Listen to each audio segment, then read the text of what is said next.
నమస్తే స్నేహితులు, ఈరోజు నేను బీట్రూట్ రసం చేసినాను. తయారీ విధానం చూడండి. ముందుగా బీట్రూట్లోని పోషక విలువలు తెలుసుకుందాము. బీట్రూట్ తింటే కీళ్ళ నొప్పులు తగ్గుతాయి. వీటిలో ఫైబర్ కంటెంట్ ఎక్కువగా ఉండటం వల్ల మలబద్ధకం దరిచేరదు.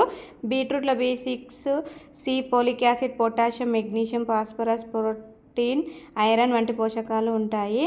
అందుకని బీట్రూట్ అందరూ తినాలండి. ముందుగా బీట్రూట్ని కడిగి శుభ్రంగా ముక్కలుగా కట్ చేసి మిక్సీ జార్లో వేసుకోవాలి. మిరియాలు, మెంతులు, ధనియాలు, జీరా వేయించుకొని పౌడర్ చేసుకోవాలి.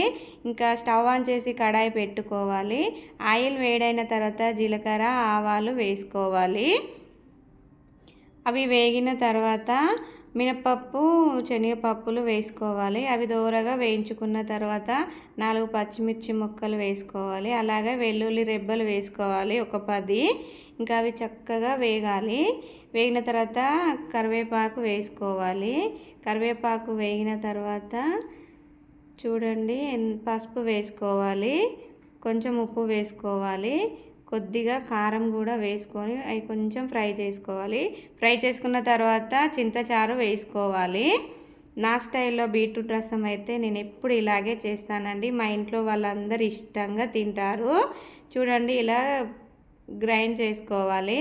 నేనైతే 2 బీట్రూట్లు తీసుకుంటే నాకు లీటర్ వరకు అయితే బీట్రూట్ వాటర్ అయితే వచ్చిందండి, జ్యూసు.